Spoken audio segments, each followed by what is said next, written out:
Bismillahirrahmanirrahim. Assalamualaikum warahmatullahi wabarakatuh. Alhamdulillahirabbil alamin.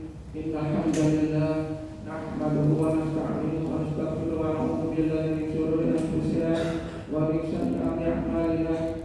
Man yahdihillahu fala mudilla lahu wa man yudlil fala hadiya lahu.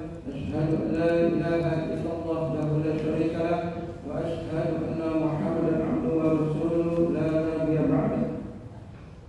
Nama dan keamalannya kita panjatkan, disyukur kepada Allah Subhanahu wa taala. Alhamdulillah, pada malam ini, malam yang ke-23, para ahli ulama mengatakan bahwa ini adalah malam ganjil di mana Allah menurunkan satu malam yang lebih baik daripada 1000 bulan, yaitu malam Lailatul Qadar.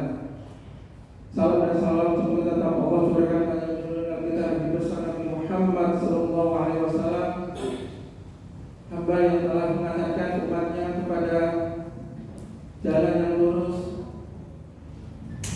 dan untuk bisa terhindar dari panasnya api neraka. Bapak Ibu rahim sidang tarawih rahimakumullah. Barangkali ini adalah satu momen yang sangat penting bagi kehidupan kita. Anggaplah bahwa ini adalah merupakan tarawih di Ramadan terakhir buat kita. Apalagi ini 10 hari terakhir. Maka kata Nabi, celakalah bagi mereka yang mendapatkan di bulan puasa namun dia tidak mendapatkan ampunan maghfirah dari Allah. Celakalah bagi mereka yang mendapatkan memasuki bulan Ramadan namun dia tidak mendapatkan ampunan dari Allah Subhanahu wa taala.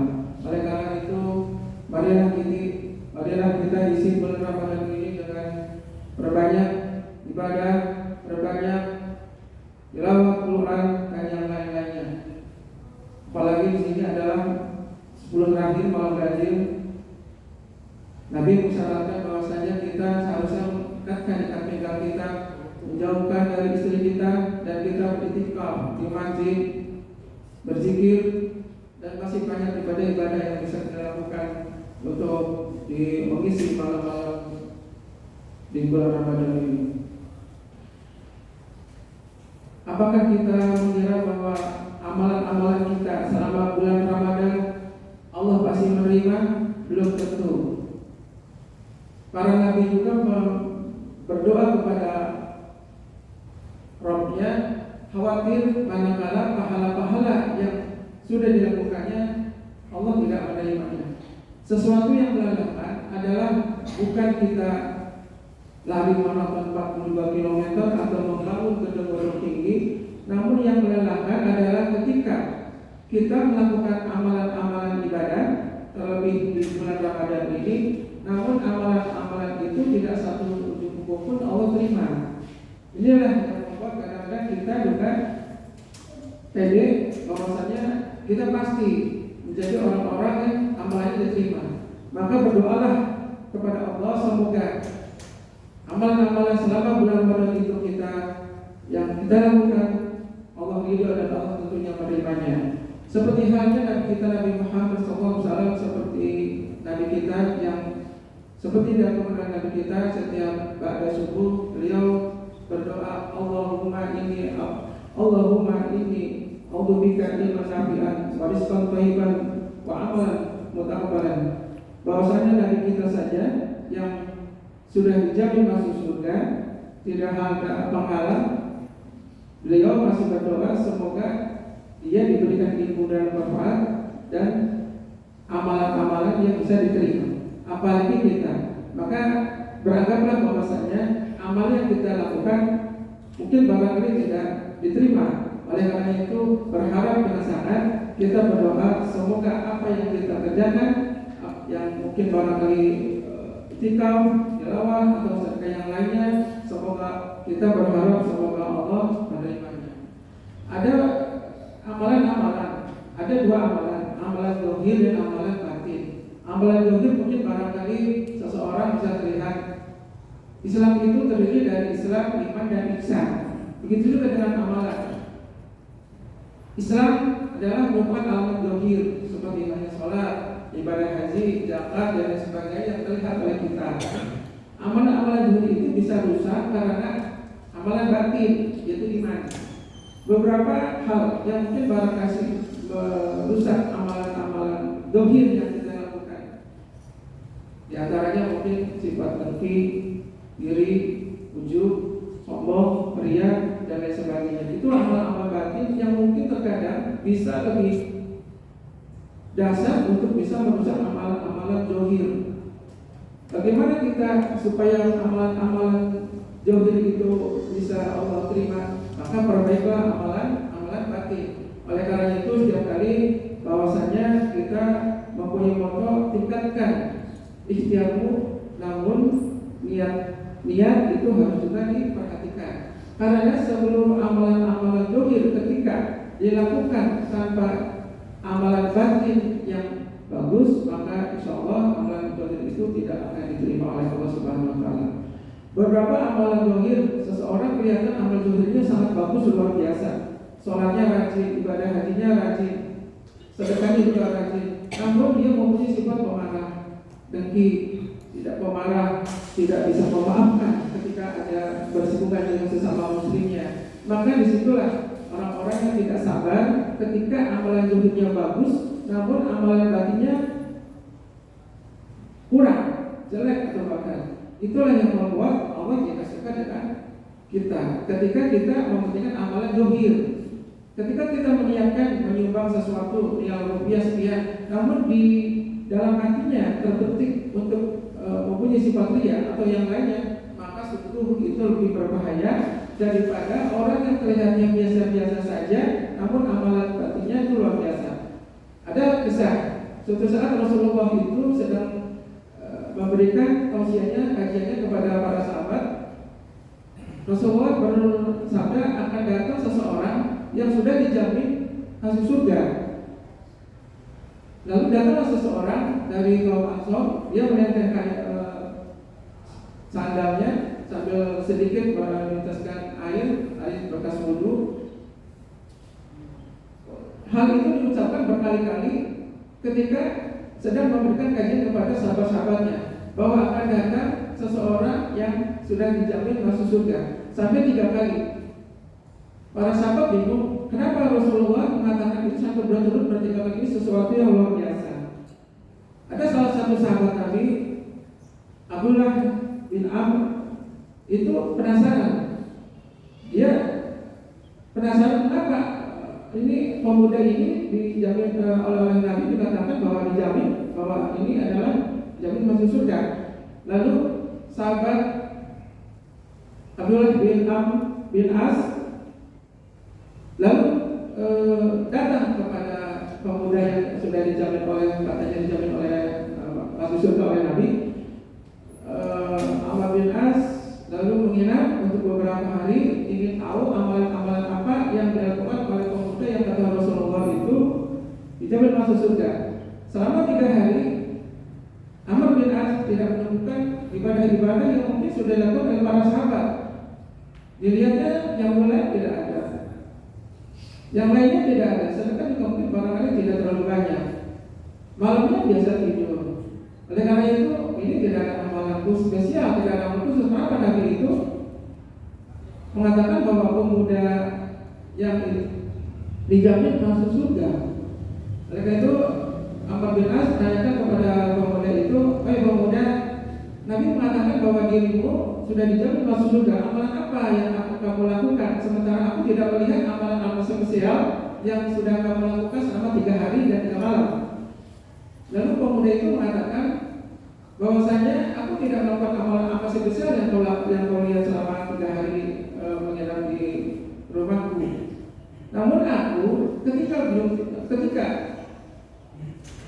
tidur, aku berusaha untuk bagaimana menghilangkan sifat-sifat dengki, menghilangkan sifat-sifat marah kepada orang-orang yang mungkin barangkali menzalimi.